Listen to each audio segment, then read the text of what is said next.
Welcome to tonight's colloquium presentation. My name is Anne Sherman. I'm the Dean of the Faculty of Education here. I'm really pleased to have you with us this evening.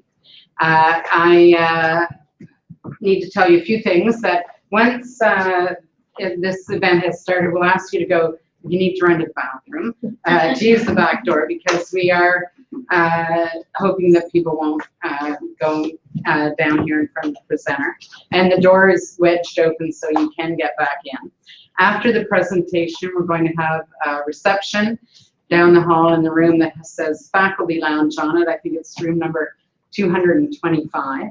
So please join us afterwards to speak with our presenter and to chat about what we've learned about this evening. We're really excited to have Carol Ann here, and I'm going to invite Dr. Pam Whitty from our Early Childhood Center to come and introduce you. Hi, everyone, and those of you out in YouTube land, I guess they are having an audio stream. That's right. It is a great pleasure for me to introduce Carol Ann, and I could take a long time because she has so many accomplishments, but I'll just take a minute or so. As you can see, she is Professor Emeritus at York University, where she just retired after 21 years of working there. And publishing 6 books, right? That's what you told me yesterday. 6 books. Yeah, the sixth one's not out. I am in your eye, documentation as relationship. So she is a long-standing advocate and has a long-standing interest in Reggio Emilia, which, as most of you know, is a place in Italy, municipalities that have deep, deep respect for children and the way that they think and their theories. And she herself is a pretty creative person, but I think that one of the things that I really like the best, though, is the deep respect for children that comes through when she shows you examples of pedagogical documentation and how a teacher did this, which of course is the promise of pedagogical documentation. There you go.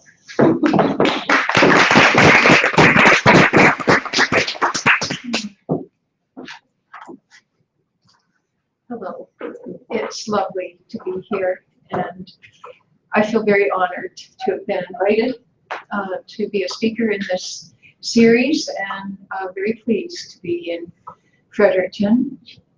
I have a home in Halifax and a husband in Halifax, and I worked in Toronto at York for 21 years, and that's a lot of commuting back and forth, right?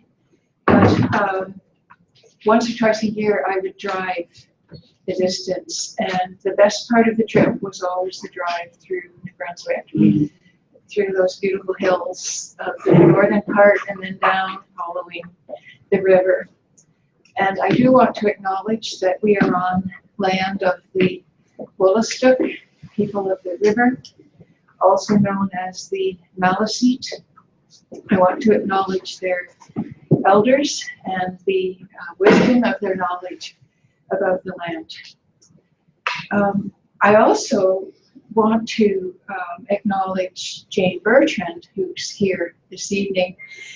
Forgive me, but I can't help but do so, because Jane is somebody that's known across Canada for decades of work in building early childhood education and childcare sectors, and she's always been fearless in stepping up to whatever responsibility needs to be taken. It's always amazed me, and she has an enormous stamina for work.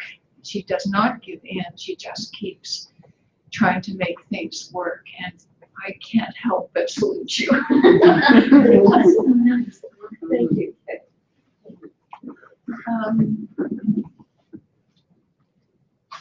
I mentioned your river and your landscape here, and this is just an image of a landscape that I'm attached to, a lake in Nova Scotia. It's a very windy lake, as you can see. It's great for swimming in, even when it's, you know, June, July, whatever. I want to say a few words about your New Brunswick curriculum. And it was too heavy for me to bring it, but what I do, you'll appreciate So what I have is a copy of that lovely page that has the values on it, right? That are arranged, 12 of them around. And when I look at it, I think, well, it's rather like points of direction on a compass. And I'm going to use that metaphor of the compass. But I just want to tell you, when your document came out, I felt it was the strongest in the country at the time. I do believe that some other provinces have come up to it since 2008 when it came out, but it was exceptionally strong for its time. And there were 3 ways in which I found it brilliant, which I will speak to briefly. If you look at the values on it, many of them are ones we would expect to see and that many curriculum frameworks have. But in this lower quadrant here, you will see mentioned imagination, creativity, and play as a value. Aesthetics. At the time, I don't think any other curriculum had thought of recognizing aesthetics as mattering to children's lives. Spirituality, same comment. Zest for living and learning, all things that speak to the well-being and the mental health of children, and to me, really important aspects that had not been adequately acknowledged previously. A second way I thought it was brilliant was that it did not have a list of expectations. It's so difficult for us when we try to make documents because you're trying to think of all the things that should be in there, and it's natural to think of lists. But then the difficulty is that people take up a list in a linear way. They can't help but look at it item by item. So there's a sort of disjunction for people in how they're written and how they're taken up. Your document here asks questions. And that to me is beautiful because it allows space for conversation, for multiple perspectives, for difference, and it's, I think, offers a different kind of framework. The third way I thought it was brilliant was that it has stories from the field. And what does that do? Well, I thought that makes people who've given a story into the document feel like they belong, right? They have some ownership in it. And people who've made the document feel like people in the field have a voice. It seemed to me a kind of way of building the relationship between those creating the document and responsible for it and the field of participants. I thought it was a brilliant strategy, and I'm sure that it was extremely time-consuming. So those are great strengths of your document. So that was some years ago. I hope that the document's being taken up comprehensively. I certainly would think it should be. This is an overview of what I'm going to speak about this evening. And set up a little better here. I do need to first tell you a little bit about my own context. When I was in Nova Scotia, before I went to York, I worked in the childcare sector. I taught at St. Joseph's College. I taught at Mount St. Vincent University in the child study program. Mostly part-time. I was doing my doctorate, doing this teaching during that time, raising children. So my childcare experience tends to come from Nova Scotia. And then I was hired as a professor in a faculty of education, York University. I was quite surprised they showed any interest in early childhood education. It's not really a place where early childhood people often congregate. So, for you to have a good collection of early childhood people is here, and it's special. It's not every faculty that does that. I hope it's appreciated here. But when I speak about schools, I'm speaking about my experience in Ontario, because that's where, in a faculty of education, I was working with undergraduate people who were doing a BEd. The ones I was working with usually had an ECE background and then were doing a BEd. Sometimes they had an arts background. Or I was working with teachers in the field. And my area was early childhood, so it was mainly JK, SK, do you call it that here? No, we just have K. Junior kindergarten, senior kindergarten, and elementary years that people I was working with. So this is what I'm going to speak about, but again, in terms of context, I do want to say that although I won't be speaking about literacy issues or numeracy issues or specific curriculum subject areas, what I am saying doesn't mean that those are not present in our thinking. It's not that given what I'm describing removes other things, right? And I want to also say just a little bit about Ontario's context recently, because there have been some interesting changes. You wouldn't need to be aware of this, but there was a foundation document that came out in 2007, which we call ELECT, which was the foundation for the childcare sector, built on child development and developmental continua, and gathering up all of that knowledge of the field at the time. When full-day kindergarten was introduced in 2009 by the McGuinty government, it meant the beginnings of a change for the childcare sector, because as that program expanded with JK and SK, 4 and 5 year olds being in programs in schools, it meant that childcare suddenly was focusing much more on infants, toddlers, and 3-year-olds, and it was, a momentous sort of shift for people who were affected. And all of that's been ongoing and being worked out for the past 5 years. The Ministry of Education, childcare was moved to the Ministry of Education, as has happened in, it must be just about all provinces now, I think, isn't it 3? Right, all but 3. All but 3. Yes. It's been, it's just sort of interesting, something that was just seemed to be a positive move quite every province across the country. In the ministry, the early learning branch houses childcare and also the full-day kindergarten. They've been consulting with the field extensively for a number of years and trying to balance competing interests, conflicting interests. Ontario's huge. It's 38% of Canada's population. It's incredibly diverse. You've got everything from the most rural of situations with isolated communities to the most intense of urban environments.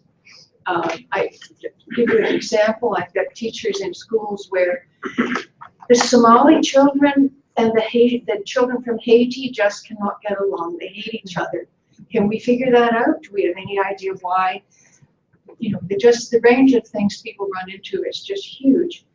So the ministry balances, it tends to balance all of that. And in 2013, they published this document, Think, Feel, Act, Lessons from Research About Young Children, which includes short pieces on the environment as a teacher in itself, self-regulation, inclusion, pedagogical leadership, pedagogical documentation, and it's perhaps some newer ideas than some people in the field have been aware of.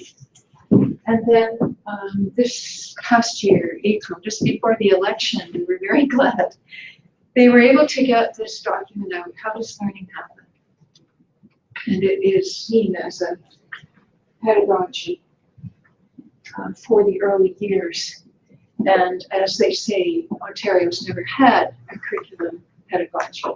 And I would say that it comes closer to what you had already in 2008. It speaks to some of the same kinds of issues, and it's based in relationships. But anyway, all right, let me go back here. I want to address 3 questions. What does pedagogical documentation offer us?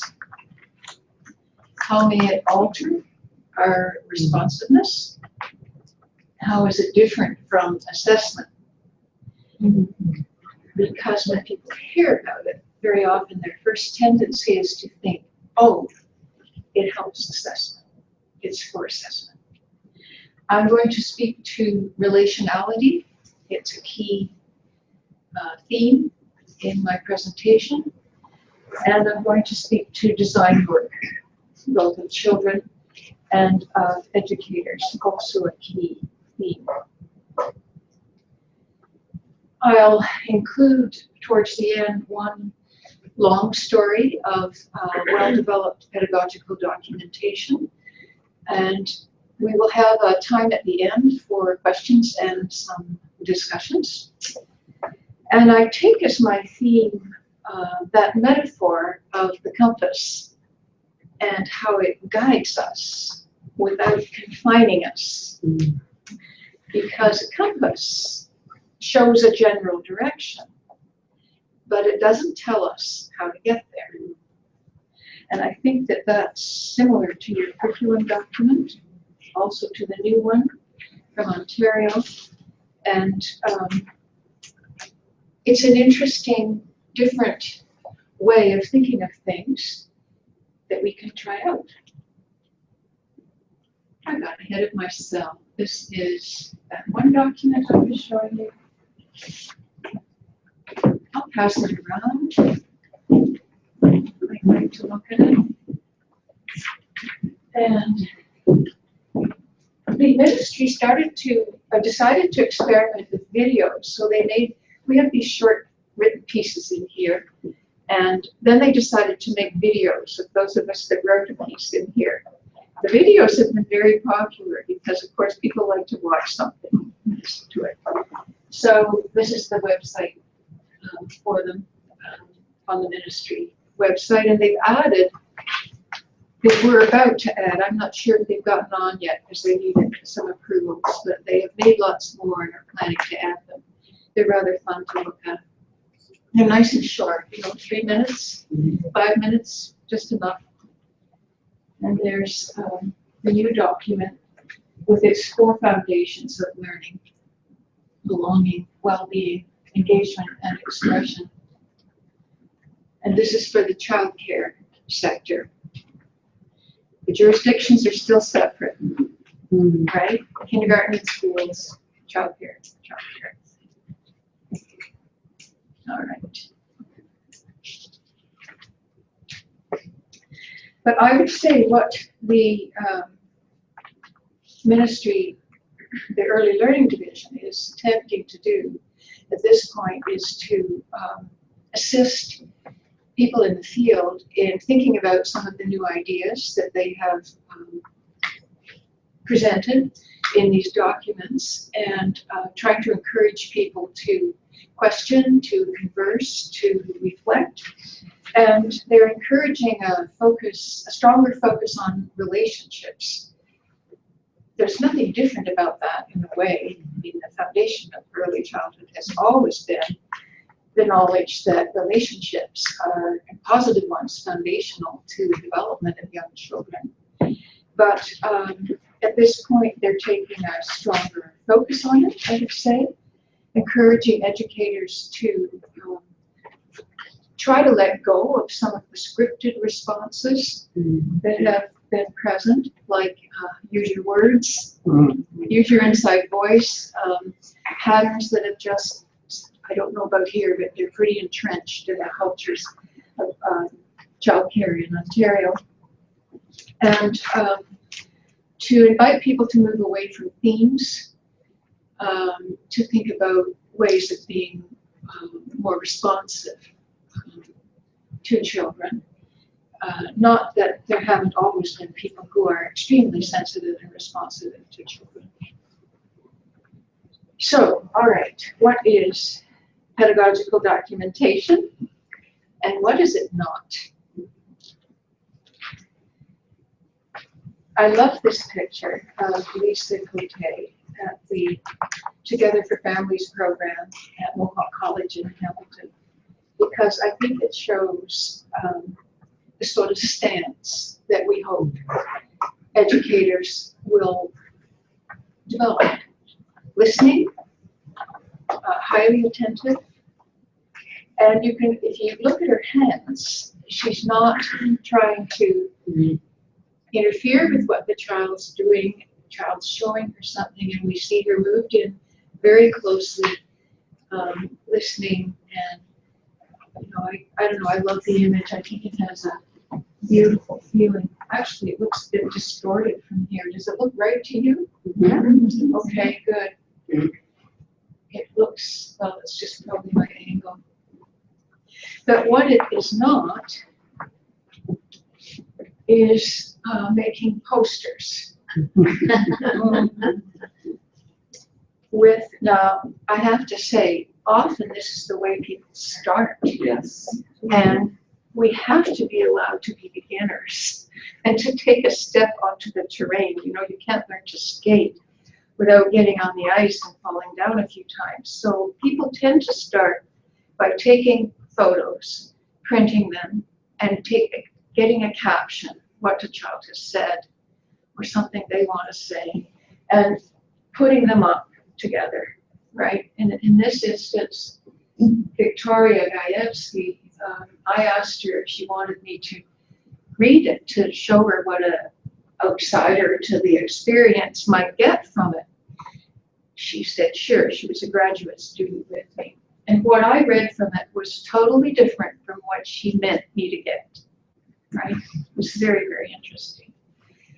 She's just got so many images and so much stuff that you can't tell what it is. So when we start, it's the first step is really just a step. If people think they are creating pedagogical documentation, when they put photos up with captions, they don't yet understand what they might make of it. There's much, much more that it offers than that first step. A second thing it is not is an exposition of curriculum expectations. Very often, people also think, especially in schools, oh, I'm supposed to show that children are doing all these things. I can take a picture and write the curriculum expectation down and show that that's going on. It's not that that would be a bad thing to do. Of course, it's not. But again, the point is that that's starting from the curriculum and asking the children to fit the curriculum. Whereas what we're suggesting with pedagogical documentation is that we start by being very attentive to the children. So I would say the first step in working towards pedagogical documentation is very, very concerted attentiveness to the children. It's quality of listening.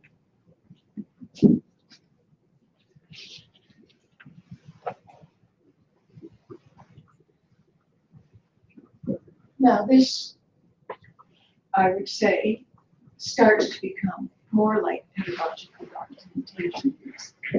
Not quite there yet.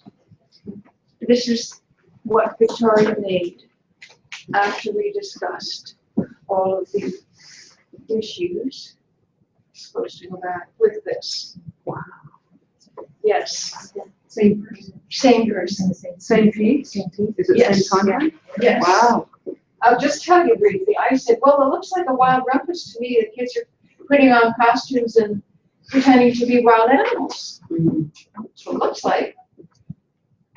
No, Carol Ann, can't you see? You of all people. Where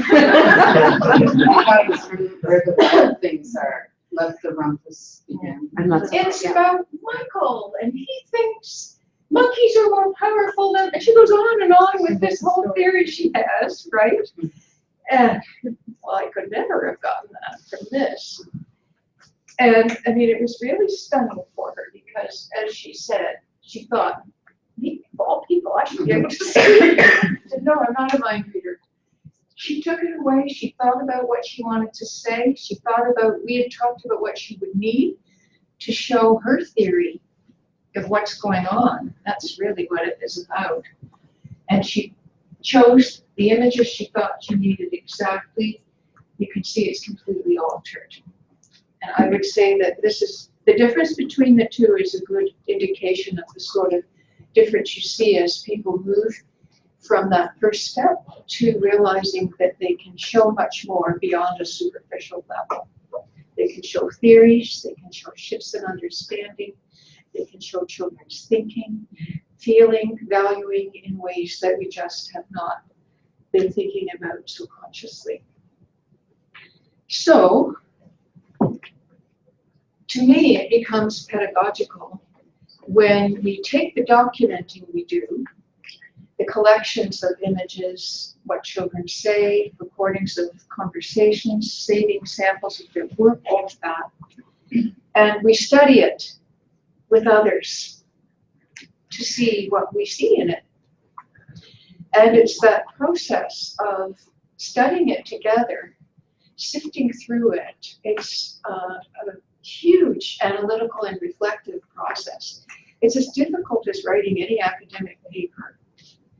It's a huge process, and but at that point it starts to teach us a lot.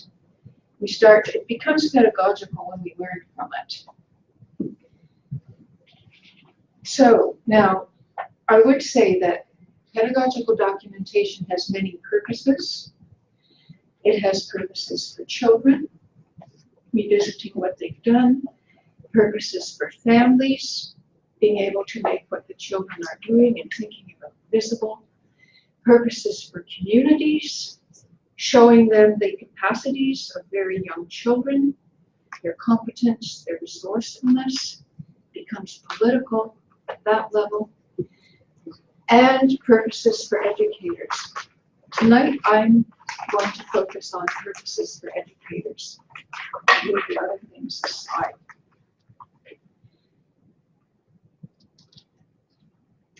And my argument is that when we study our documenting, what we have is an engagement between our thinking and reflection and the physical materials that we're working with. So let's try this. We're going to work with this image for a little bit.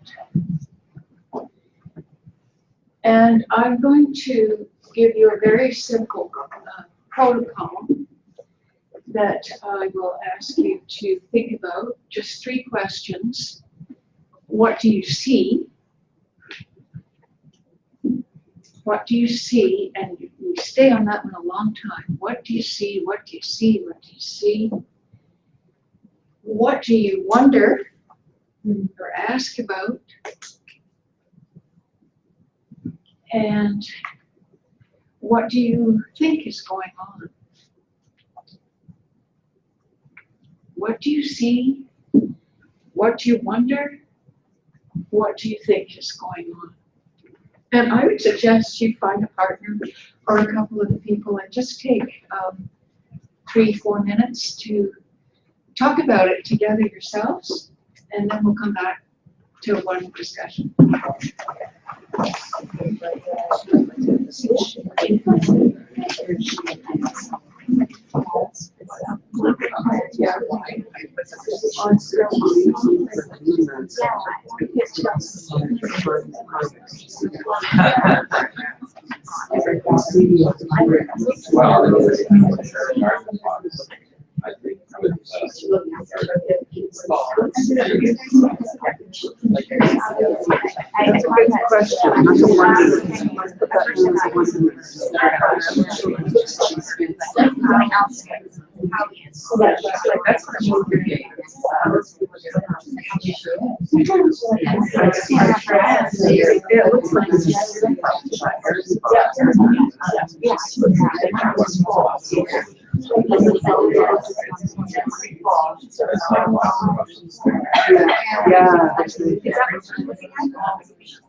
if you look at her eyes, I just want to look at her face.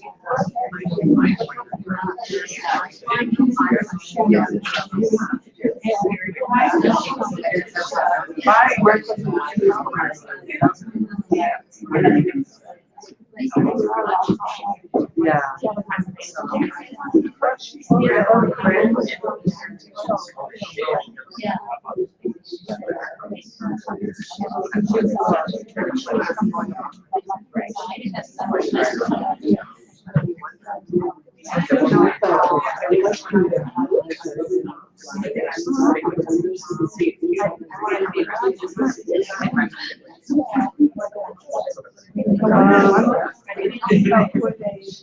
I think oh,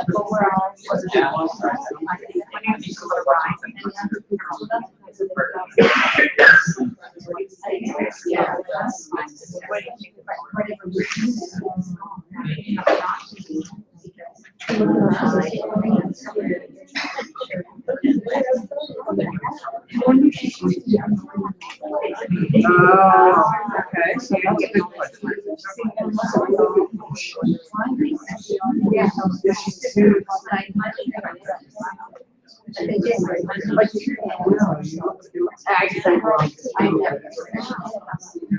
On the other hand, we're not really looking at reputations. That's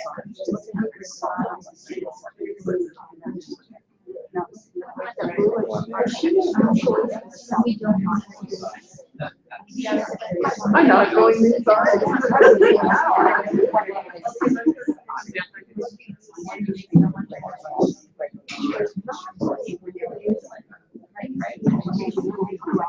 Yeah. We were really going to discuss this. It would take the rest of our session. So I'm going to just tell you that when people describe what they see, they will say a range of things from the fact that the little girl is wearing a fairly heavy coat, to the leaves on the ground, to the bare earth, to the reflections on the window, to the gate, and so forth. And when we ask, what do you wonder? They wonder what she's looking at, they wonder what she's doing. And when we ask people what do you think is going on, we get absolutely wonderful theories. She's looking at that plant stand and she's studying the reflection behind it. She's looking at the earth and maybe she's wondering whether something has grown or is going to grow. She's looking in the window. She's looking at someone inside. She can see someone and so on, right? And as we're doing this, when we're doing an extended exercise of this type, one of the things there's many things happen as we study something as simple as a simple image together. But one of them is that we start to realize that we make theories in our head pretty quickly. And often we think we're right just because we have an idea, right? It's just, it feels so good, right? We're so sure. People will say, I know, such and such, right? And one of the things we realize is the difference between the theories in our head and the reality outside us, and that we have to, the theories are wonderful, but we have to recognize them as theories and not think that they are facts. And I find that a huge opening for educators. And we're just looking at one still image. You think of a room full of people moving around and how quickly educators are having to think. And we're making inferences all the time. Just this slowing down to back us up a bit to try to recognize when we have a theory. An inference, it's a deduction, a little bit of thinking based on limited but accurate information. And very often we need much more information much more evidence before we can tell, right, with certainty. So it's just, it helps us suspend judgment. I think that's probably a huge, huge factor. It encourages us to wait a little bit and not to leap in to do something. It's hard for us. That's one. The second thing that typically happens is that people recognize multiple perspectives.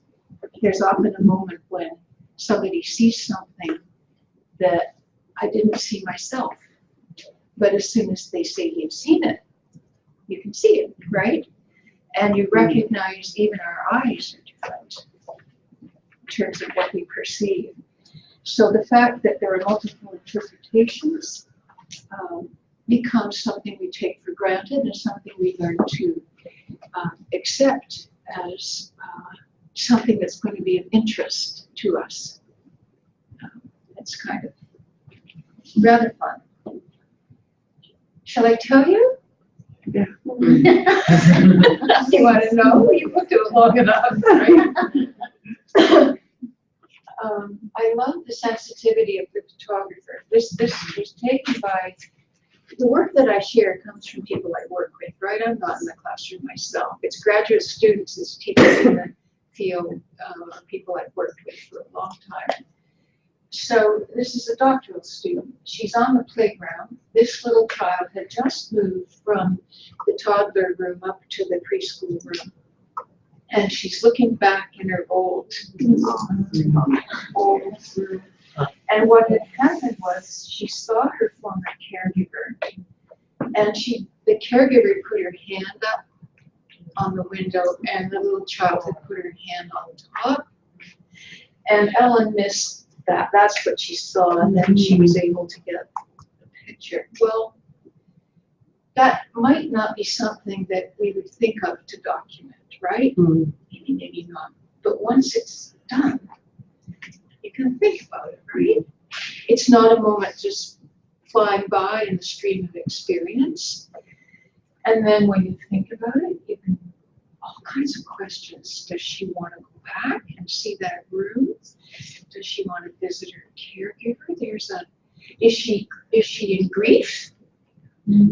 Is she mourning the loss of that? I mean, many, many questions come up, right? And would we have thought about it if somebody didn't take the picture?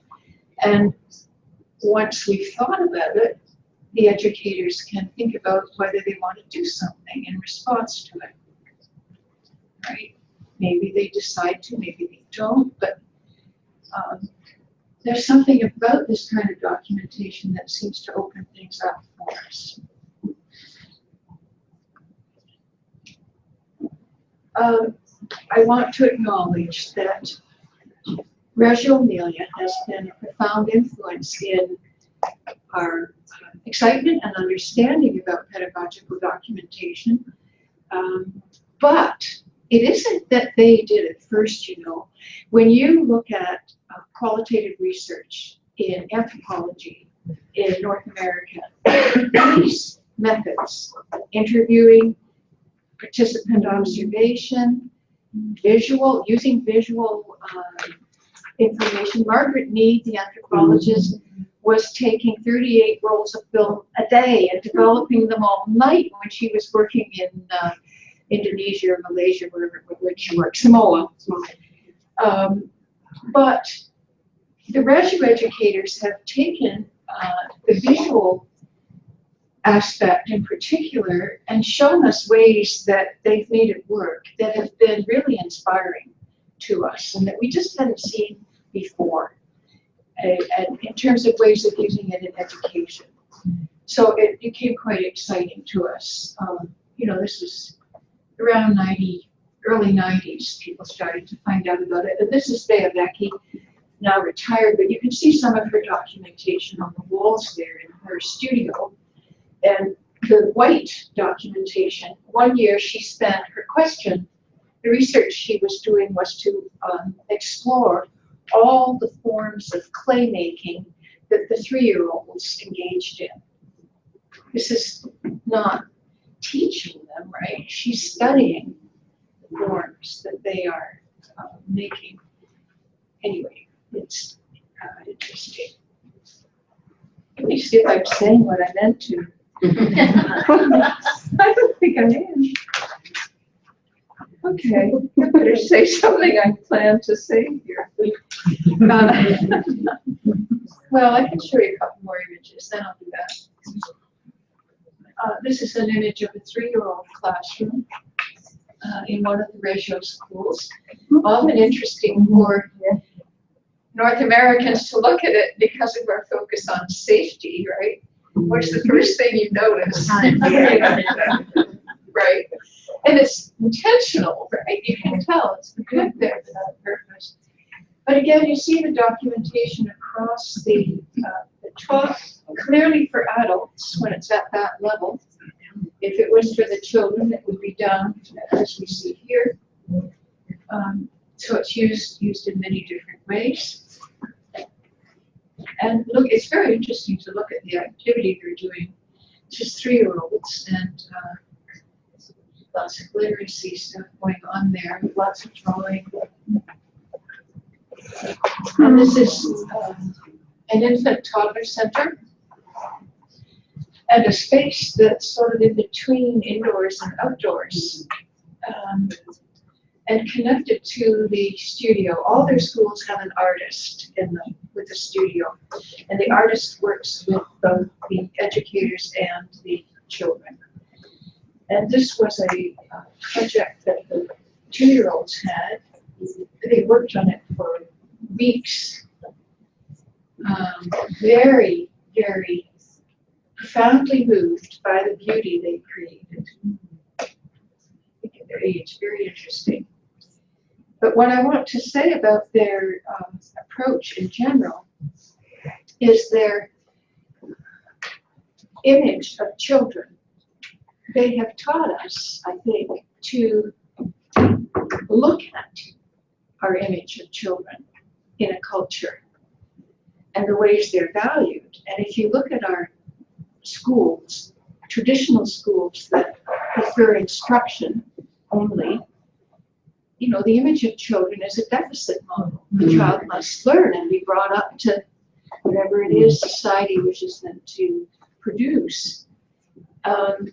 You can look at other cultures where the child is a laborer, right? Child's expected to, or a caregiver. Infants who are younger, there's multiple images of children. The particular image which they espouse and hold on to very dearly is the image of children as highly competent, resourceful, highly intelligent.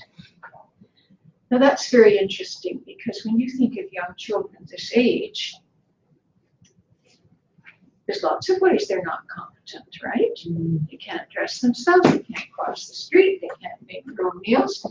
What's the business of having this image of them as being so very competent? However, from birth, they are experts at making meaning of their experience. And nobody can tell them they're wrong. So as adults, when you start to look at the meaning making that children are creating from their life experience, it becomes very, very interesting. Because we do not know, right? We cannot presume to know the meaning that somebody is making of their experience. It might be what we think, but very often children surprise us tremendously, right? In fact, I think they always surprise us. They form their own connections, their own relations to things, people, ideas, materials, places, communities. And to study these developing relations takes us into very broad areas of interest that I think help us go beyond developmental knowledge. Child development will always be a foundation and extremely important in early childhood. There's no question about that. It's like ballet is to dance, right? It's just 120 25, 30, 40 years of knowledge that's been built up, that's the professional foundation. But in addition, there are ways, I think, that we're looking at opening up our practice that we had not seen before. And thinking in terms of relations a little differently is one of them.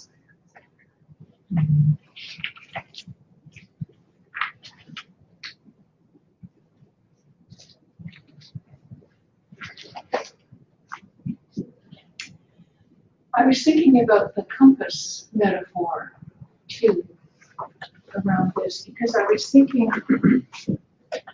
if we think of the needle of the compass as our image of children, then you can, what did I do with that paper? Here it is. You can take the needle and point it to any value on your New Brunswick curriculum. Let's say we pointed it towards aesthetics. And then you come up with questions about, you think we've got an image of children. If we want to think of them as making important meaning for themselves, what kind of meaning are they making in relation to aesthetics? Where in our program do they find beauty? What do they seek out because they love it and it's important to them? Or we could look at children's rights. What do the children think are the rights of other children? The rights, their own rights, etc. Right? You can look at any of them and come up with questions that can be of interest. In a sense, that's what your curriculum document did when it was invented. So let me show you a little bit about how I'm thinking of relationality. Now, this is my own, I tell you this because I say it with some uncertainty. This is my thinking at this point. I'm putting it out, and it's up for discussion. This is not Reggio. This is Carol Ann. And, I offer it with some uncertainty, of course. I'm using the term relationality as an umbrella term that includes the notion of all the relations that we construct as we're living. Networks of relations. If you think of how our brains are, with billions and millions of synapses and connections, I'm thinking of those as relations, connections, relationships. Okay, how's it working? This is a Reggio image. It's in the public domain. It's from the Open Window Series, Volume 1. And if we just look at this for a minute, we see two girls painting on a light table, right? Now, if we start to think of it in terms of relations, here's how I would do it myself. It goes something like this. The child on the left has a relationship with her hand and with the brush that's going to put paint on the paper. Perhaps she wants to make her marks like her friends. And so as she's lifting the brush out with the color on it, she is wanting to make something like her friend has on her fingers. So that is one relation. She has a relation between her eyes and the paper that's on the light table. You can't see it here, but they're working with yellow paint. And when the light shines through it, it looks like a jewel. It's like amber. It's beautiful. She has a relationship with that paper and with how the paint moves on it. Maybe it splashes and she doesn't want it to splash. Maybe it's too thick, etc., right? She's got all this going on as she's working with the paint on the paper. She has a relation with flowers that she's painting. Maybe her mother brought them in. Maybe she picked them on the way. Maybe the teacher brought them in. They're wildflowers. Maybe her friend brought them. But there's a relation there in terms of what she knows. She has a relation with her friend, right? There's a strong bond there between them. Even the way they're leaning suggests it. She has a relation with her friend's work. right? Which maybe she likes it, maybe she doesn't, etc. So just thinking about that, we've got 1, 2, 3, 4, 5, and then we've got the other child with her equally, and that just touched the tip of the iceberg, right? But if we start to think about following those relations that the children that we see, when we hear somebody shout, "Oh, look what you made, I can do that too." We get a sense of these relations as we're attending to the children really closely. All right, let's see how this might work.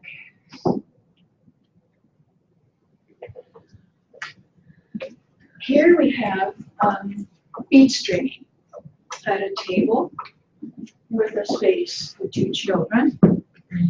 This is documentation that was done by Jason Avery in the Together for Families program. He also took the photo of Lisa that I showed you right at the beginning. Lisa was the teacher here.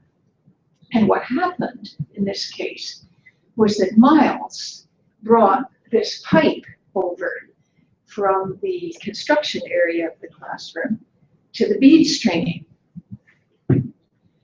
And Jason got interested because he thought, what's he going to do with that? Why is he bringing a pipe with her? Now, that's the kind of moment that starts somebody documenting, right? Because you think something interesting is about to happen. Jason told me that he hated bead stringing. So when he saw the boy come with a pipe, he's bringing his own interest to it too. I have to admit, in my very early days as a teacher, in my 20s, I might well have been tempted to say to Miles, "Oh, the pipe belongs with the building things. This is for bead stringing, right?" And we do learn over the years to manage to step back from those kinds of corrections that aren't really necessary at all. Because Jason, as he's watching, realizes what Miles wants to do is put a bead down the pipe, right? And here we've got Jason's documentation, his thoughts. This is just a sort of running record that he's keeping for himself. And you see his own thinking too. I mean, he's been quite critical of the teacher, which is a whole other kind of problem. Yeah. But he says, what does he want to know? What does he already know? Obviously, he's already told us he's aware of containers and containment. This he knows about the child. But pipes are a special kind of container.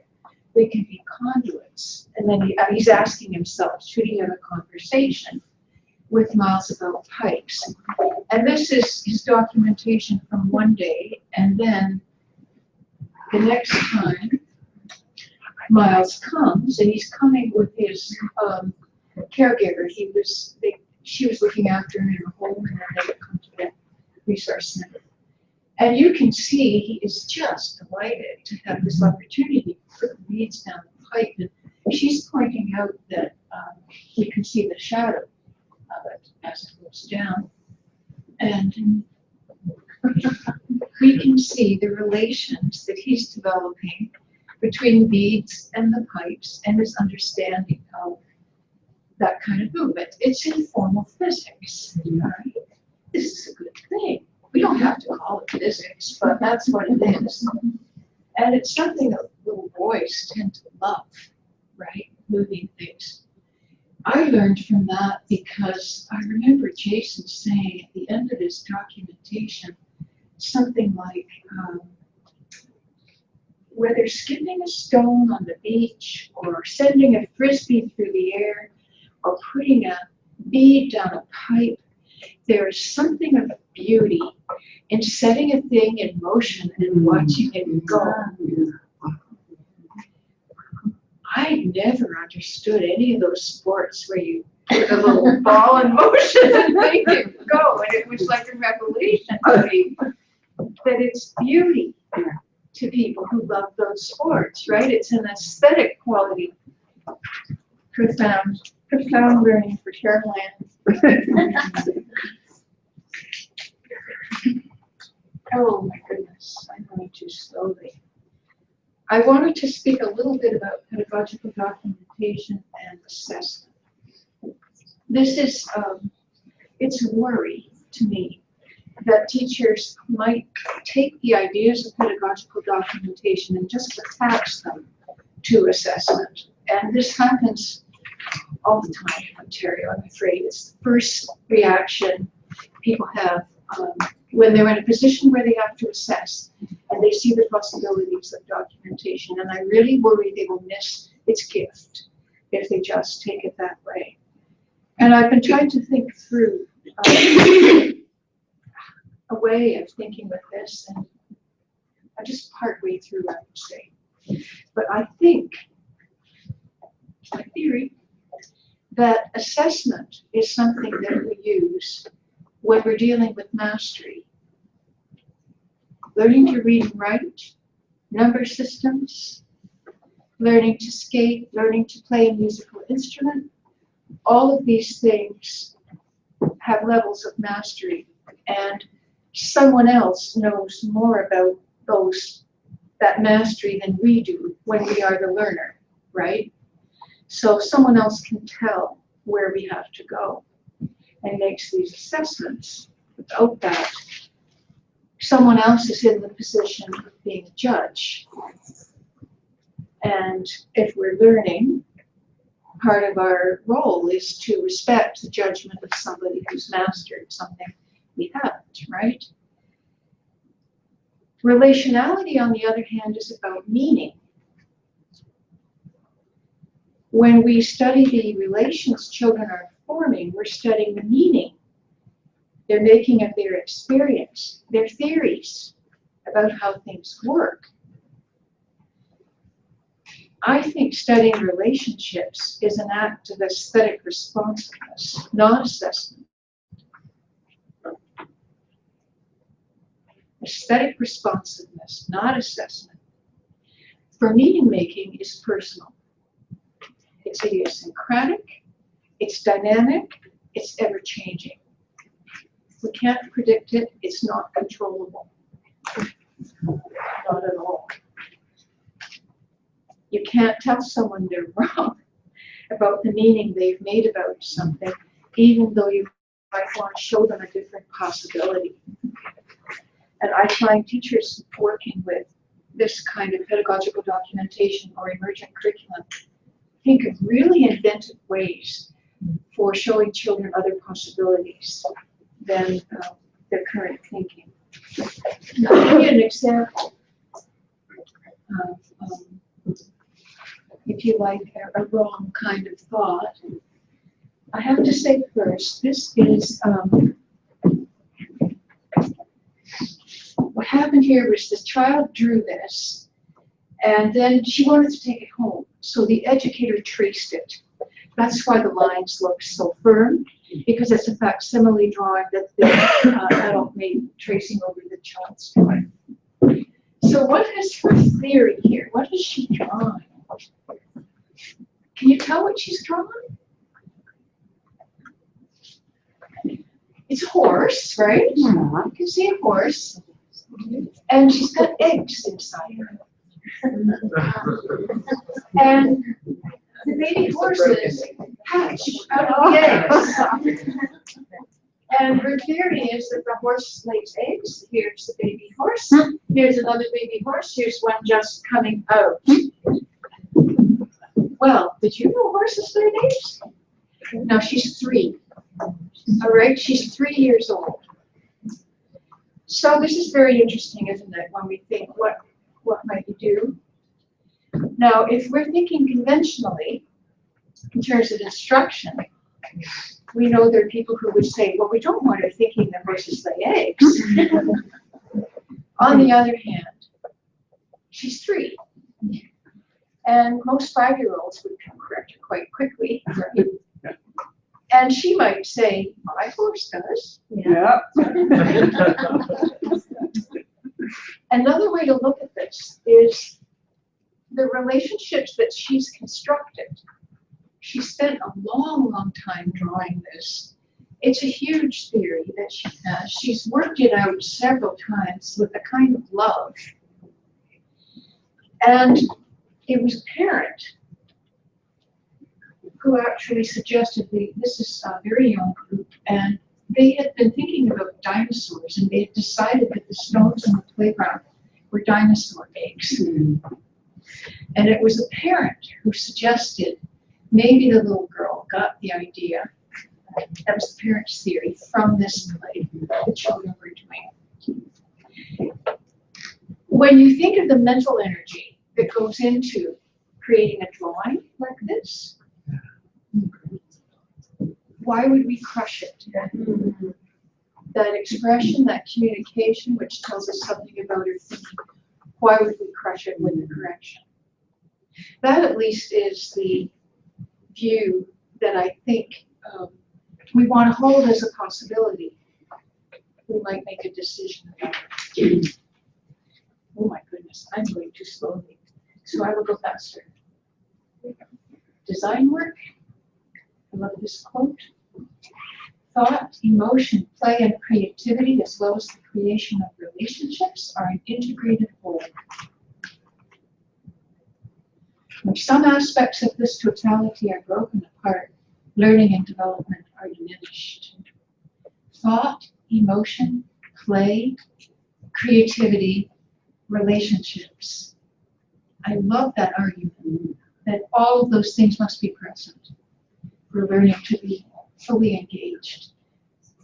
Vera John Steiner is, of course, a very important Vygotskian scholar. This comes from a lovely book of hers on creativity and Vygotsky's theory.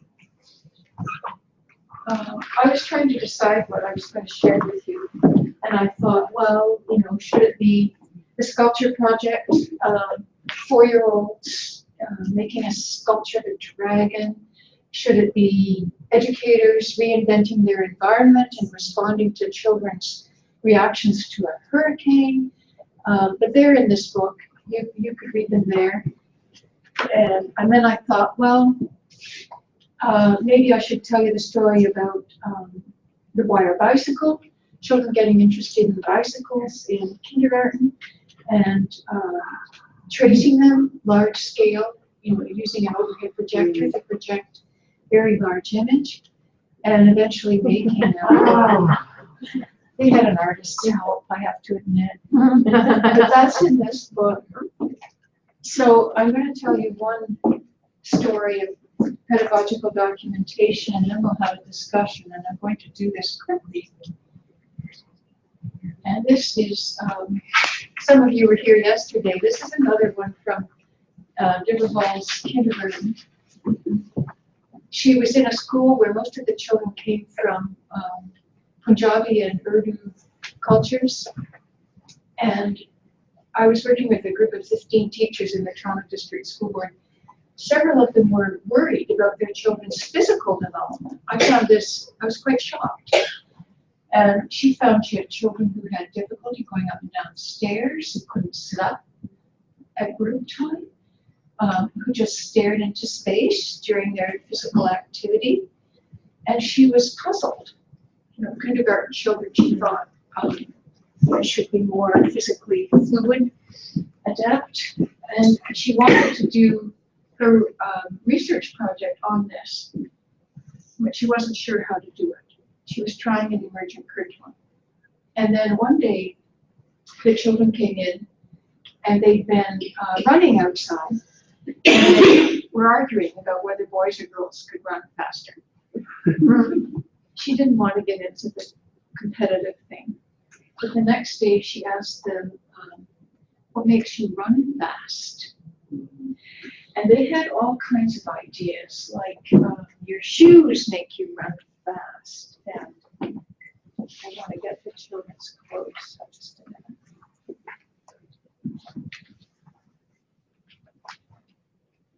Oh, but there's not supposed to be dead air when you're streaming, right? So, Oh, I wonder what they did during the 3 minutes. I didn't think about it anymore. Sorry, folks out there. Anyway, all right. They said, my brother's legs go high when he runs, and he's fast. Maybe it has to do with the blood running to your feet. So this was a great activity. They went out and they ran. And she said the kids just ran and ran and ran. All they had was a field. And she took pictures of the children. And she took videos of them. This is a kindergarten class. I think it was JK and SK, both. And so she had a picture of each child. She had video of each child. And then she invited them to draw a picture of themselves running, right? They could either from the video, a video still, or a photograph. And she had a mannequin so they could put the mannequin in the pose. And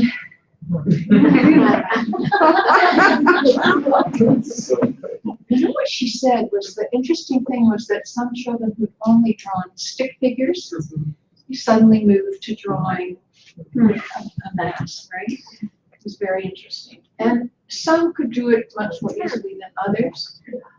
You see the difficulty with the profile, which we expect in children this age. The importance of being board-honored hands. They were doing all kinds of activities. This was a Roots for Empathy. Tanya had this baby that came in all during the year. They were thinking about physical movement and how it changed. They were, in this case, making three-dimensional figures from their pictures. And she was asking the children their theories of what made them run fast. Then she had them draw a picture of themselves with their theory in red. Selena says, your bones are moving when you run. You can see your skeleton with the rib cage. Joel says, I think your shoes make you run fast. My cousin got new shoes, pink and white, but she's fast. And I'm just going to show you a few of these. Kathy says, I think it's your blood running through your eye. Your blood goes all over the place. And Merwa said, your head tells your legs to run fast. When I think about running, I run fast. They were doing all these different things, and she's doing these little drawings and theories with them slowly. And then this little fellow started to build stairs. And of course, other children got really interested. You go up the stairs and then you jump off with a big noise, right? This was a really interesting moment for Debbie because she was in a school where the principal wanted a very quiet, calm environment. She was very conscious of the level of noise in her room. She said when he started to do this, he kept looking over at her, waiting for her to stop him. I'll read you what she said. I would normally stop this activity. Biting my tongue, I let him pursue and watched. At first he looked at me, waiting for me to stop him. Then he began building steps on a daily basis. His classmates joined in lining up for a turn. Was replicating the stairs in the block area, his way of mastering stairs. Then at the end of the year, they had this water park close to their school. Imagine having a water park close to your school. They did. And it was a revelation to her to see how the children moved.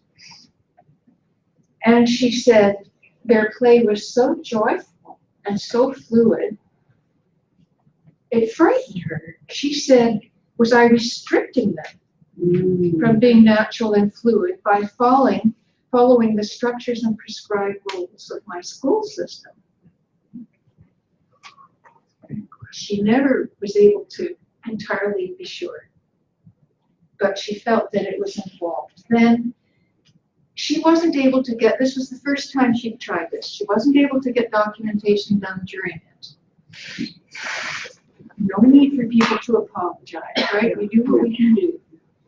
But she put this together just towards the end, and she took 8 different theories, and she had each child's drawing with their theory in red, a photograph of them running, and then a little paper that encapsulated their theory and had that written down. She wrote it. And she put it in, and then she stood back and watched the children, and she said they studied it for 40 minutes. Coming up and looking, going back, coming up. And they had long conversations, and I'm just going to read you one little portion, because I think it really shows what can happen with revisiting documentation. What is Selena's theory? I think your bones help you run. But Hannah can still run with a broken arm. I think the bones in your legs are really important. My theory is about healthy food making you strong. If you eat healthy food and exercise, then you run fast. The sun gives you energy that makes you run fast. That's sort of the battery theory, right? Look, Merva says her brain is telling her to run fast, and someone else says. But the brain is at the top, and your legs are at the bottom. How can it tell them? You think about it, and your legs do it. Joel says, I think your shoes make you run fast. Someone says, I think it's everything. Shoes can't run by themselves. Joel then says, yes, but your feet can make your shoes run. My legs and feet have bones, and the blood goes up to my heart and runs down again, and I go faster. I just find that kind of conversation astonishing, right? Because we see the children moving from having a single theory to suddenly understanding that things can be much more complex. And Joel, for months, had been stuck on the shoes. And he, at this point, he's able to recognize many other things. And I love that question, but the brain is at the top. Yeah. Legs are at the bottom. And these are children who did not speak English at the beginning of the year. And I think to get them over the course of the year to the point where they're articulating theories like this and coming up with questions like that is a wonderful achievement. I think that's the kind of work we want to see happening. Debbie was particularly pleased because there were several children that kept thinking about this even into the next year. And one of them came back with more information for her, made her a little book, right? It was very powerful for them. So in conclusion, I can't remember if I put something, oh, it's all right, that's fine. In conclusion, to return to our 3 questions, what does pedagogical documentation give us that we would be less likely to have without it? To recognition, our ideas are theories and need testing out with others. Expansion of our own curiosity about children's meaning making and being able to generate our own questions. Attentiveness to children, stronger attentiveness to children. How does it alter our thinking and responsiveness? I think it possibly offers us a different lens for observation, observing for the relations that we see children forming, watching for those. And we learn so much from it that it changes us. How is it different from assessment? In my view, pedagogical documentation asks us to try to master processes of understanding the meaning making of children by following the relations we see them constructing. When we're doing this, we're really observing the commitments of mind that children make, their intentionality, and what they're trying to make happen. The gift of pedagogical documentation to us is the reality that this process of documenting, studying, and creating expands our thinking, stretches us, and helps us change our understanding. It sustains us in our work for it's endlessly engaging, enlivening, and it restores our spirit in the everydayness of our work. Thank you very much.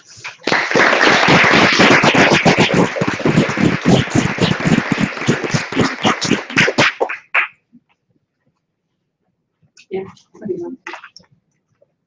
We have time for a couple of questions. Our reception will wait a couple of minutes if you'd like. Anybody? Hi. Yes. Hi, thank you. I've worked mostly in elementary schools in the area, and I'm just wondering if you could offer some advice on how we can take the, what I call beautiful promises in valuing the rights of children into our classrooms. I could never give advice in a situation. I couldn't give advice. You know what? You were asking a question. You're already on the way to finding the answer that will work in your context. The fact that you've got that question means your mind is thinking about it and processing it. And there's probably other people here that we could discuss it with who might know something about your context, whereas I know nothing. Right? How could I speak when I know nothing? Steve. What?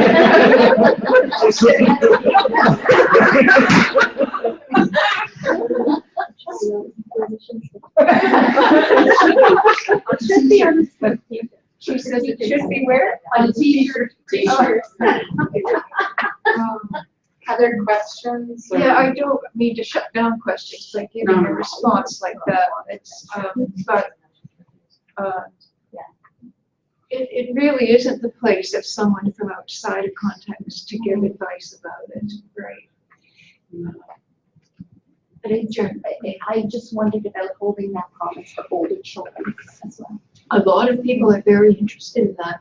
I've visited classrooms where grade 8 teachers are trying it, French immersion teachers.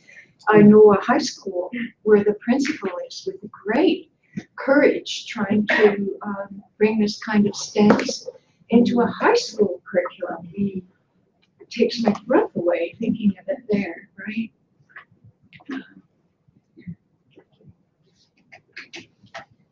Any other questions or comments? Or you can wait until we get to the reception and ask Carolyn privately if you'd like to. I just want to say thank you again for expanding our imaginations and feeding our spirits. And, it's a wonderful world to enter into your thinking and your stories and your inspiration. And every time I hear or read your work, I learn something new. So thank you for that. Oh, this is a gift. Just a little moment of your visit here with us. I also want to thank you very much, Carolyn. Carolyn gave a fabulous workshop yesterday with over 70 early childhood educators, teachers, directors, Department of Education folks, all kinds of people there. And it was a wonderful afternoon. And again this evening, and we really want to thank the people who helped fund this event.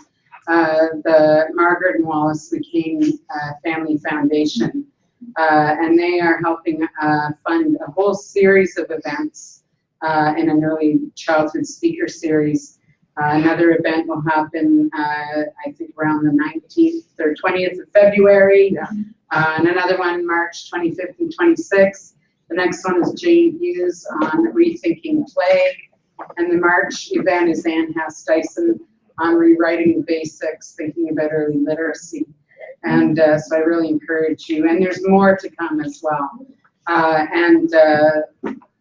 Carolyn introduced or mentioned Jane, and Jane is here because she's the program director for the Margaret and Wallace McCain Family Foundation, and we've been working closely with them, and they've been very supportive of the province and the Early Childhood Center's work.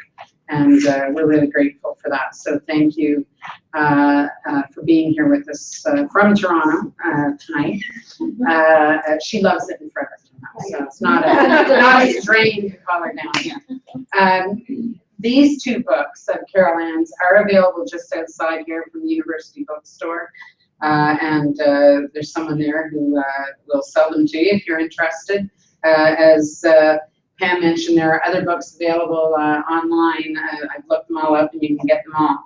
The new ones. The new one's on its way, it says, yeah. But these two are available outside. And do stay, especially if you're a student, stay and take home, eat some of the food, and take home all the leftovers, because otherwise they throw them in the garbage and that drives them crazy. So there will be goodies down there. Let's go and enjoy a little conversation, but take home packages of food, please. And thank you all for being here tonight. Thank you.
Well, it's nice to see you.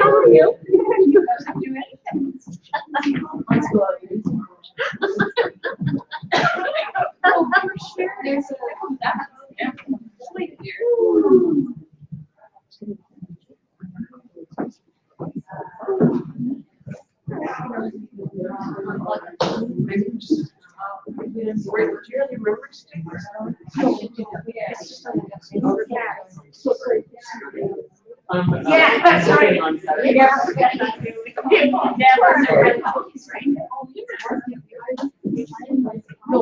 Yeah, they're in the office.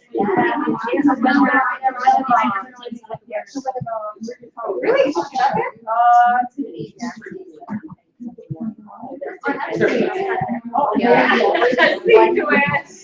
Take care. Yeah, okay. Oh, yes.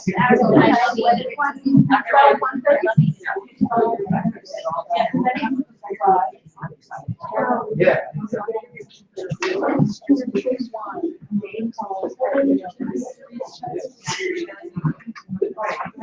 Are you okay?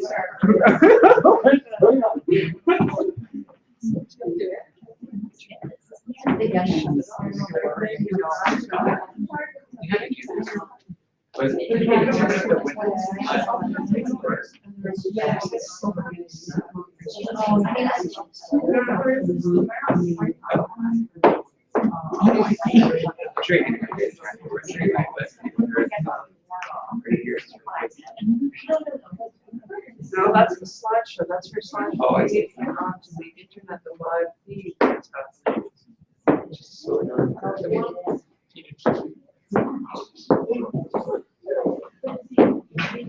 So this is the way.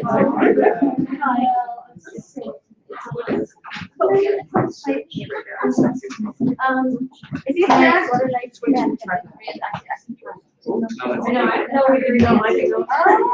Sarah? See Sarah? Hi, Sarah. Oh, hi, Sarah. Hi. Oh, I didn't know that was you.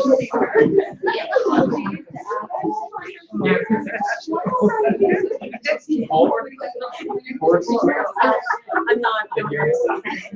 For like 5 minutes. Yeah,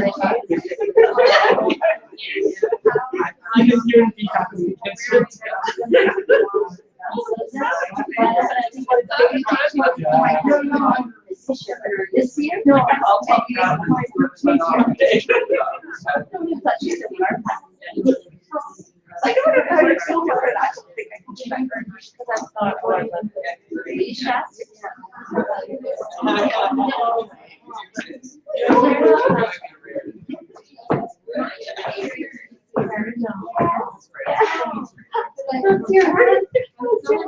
Oh my goodness, yeah, that's so cool. Yeah, I know, but I guess I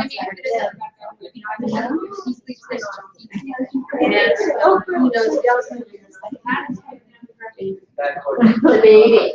Yeah. In her stomach, I remember, like, yeah, that's right. Oh, you haven't changed it yet. Oh, yes, I have. You have not, you had curly hair and that was it, right? Like curlier hair and that was, you have not changed a bit. Bless her heart. Can you not get that shit? I gotta get some of this.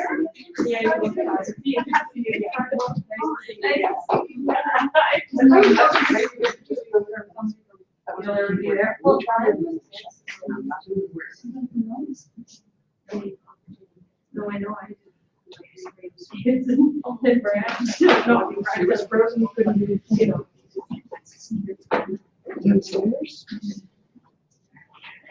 Okay, you got it?